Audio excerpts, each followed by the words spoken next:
हरे कृष्णा। श्रीमद् भगवद गीता यथारूप अध्याय 2 श्लोक संख्या 33, 34, 35। भयाद्रणाद् उपरतं मंशन्ते त्वां महारथा येषां च त्वं बहुमतो भूत्वा यास्यसि लाघवम्। जिन जिन महान योद्धाओं ने तुम्हारे नाम तथा यश को सम्मान दिया है, वे सोचेंगे कि तुमने डर के मारे युद्ध भूमि छोड़ दी है और इस तरह वे तुम्हें तुच्छ मानेंगे। तो पिछले 2 श्लोकों में और वर्तमान श्लोक में भगवान कृष्ण अध्यात्म के स्तर से नीचे आकर एक क्षत्रिय की भावना के स्तर पे इन श्लोकों को बोल रहे हैं। तो भगवान कृष्ण ने पिछले श्लोकों में और वर्तमान श्लोक में अर्जुन के युद्ध ना करने के दोष गिनवाए हैं। पहले अध्याय में अर्जुन ने भगवान कृष्ण को युद्ध करने के दोष गिनवाए थे कि युद्ध करने से क्या क्या हानि होगी, लेकिन भगवान कृष्ण अर्जुन को युद्ध ना करने के दोष गिनवा रहे हैं कि अर्जुन की कीर्ति चली जाएगी, सामान्य लोगों में कीर्ति नष्ट हो जाएगी। और ये अर्जुन ने कहा था कि मैं युद्ध करूंगा तो मुझे पाप लगेगा। भगवान कृष्ण का युद्ध से पलायन करने पे, कर्तव्य ना करने के कारण तुम्हें पाप लगेगा। और फिर आज के इस वर्तमान श्लोक में भगवान कृष्ण ये भी कह रहे हैं कि सब तुम्हें कायर कहेंगे, डरपोक कहेंगे। और माने कि अगर अर्जुन कहें मुझे फर्क नहीं पड़ता लोग मुझे क्या कहते हैं, तो भगवान कृष्ण विशेष यहाँ पर नाम उपयोग कर रहे हैं महारथा, कि जो महारथी हैं दुर्योधन जैसे, वो लोग भी तुम्हारा अपयश कहेंगे। तो द्वापर युग के परिप्रेक्ष्य में अगर हम विचार करें तो ये ब्राह्मण, क्षत्रिय, वैश्य, शूद्र, जो कि वर्ण व्यवस्था के अंदर ये 4 वर्ण हैं, ये सब अपने अपने कर्तव्यों को बड़ी प्राथमिकता दिया करते थे। आज के वर्तमान समय में जहाँ वर्ण व्यवस्था दिखाई नहीं देगी, ना तो ब्राह्मण ब्राह्मण का कार्य करते दिखाई देते हैं, ना क्षत्रिय क्षत्रिय का कार्य करते दिखाई देते हैं, तो सब वर्ण व्यवस्था उल्टी सीधी हो गई है। तो इसलिए वर्तमान परिप्रेक्ष्य में इस द्वापर युग की परिस्थितियों को समझने में ये कठिनाई हो सकती है।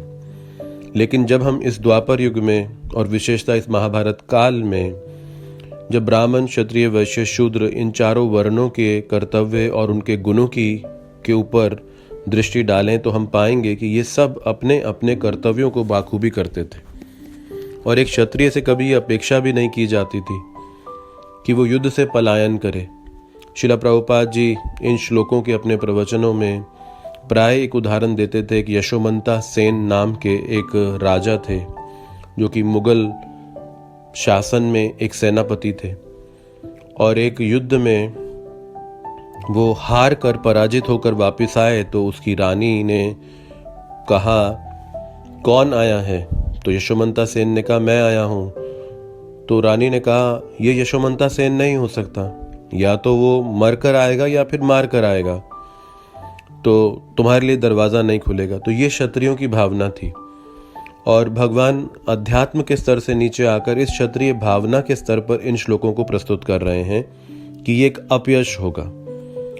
तो जो तर्क अर्जुन ने पहले अध्याय में युद्ध ना करने के दिए थे, भगवान उन सारे तर्कों के विरुद्ध में जाकर अर्जुन को प्रस्तुत कर रहे हैं कि युद्ध करना अर्जुन के लिए कितना अनिवार्य है।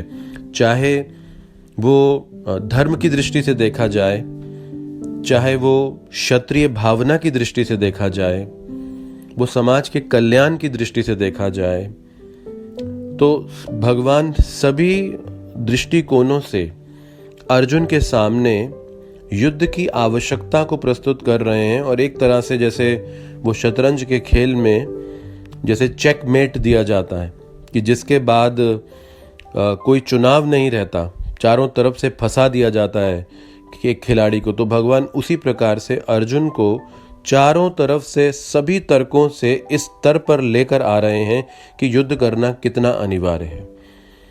तो यहाँ विचार है कि एक है मत हमारा और एक है भगवान का मत, और यही है एक जीव का इस भौतिक जगत में प्रवेश करने का कारण।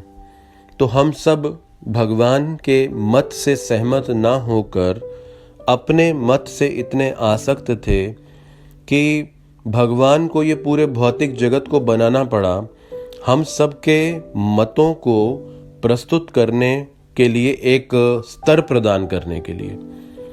तो यहाँ पर दो ओपिनियंस हैं, एक है भगवान का ओपिनियन और एक है अर्जुन, जो कि हम जैसे बद्ध जीवों के प्रतिनिधित्व कर रहे हैं, हम जैसे कंडीशन्ड सोल्स का, रिप्रेजेंटेटिव्स का ओपिनियन। और इन दो मतों के अंदर ये मतभेद है।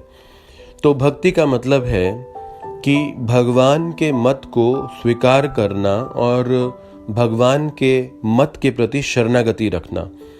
हो सकता है उसमें हमें अपने कुछ तत्कालीन नुकसान, कुछ तत्कालीन हमें चुनौतियां दिखाई दें, लेकिन अंततः अगर हम भगवान के मत को अपने जीवन में स्वीकार कर लें तो ये हमें आत्यांतिक रूप से लाभ ही देगा।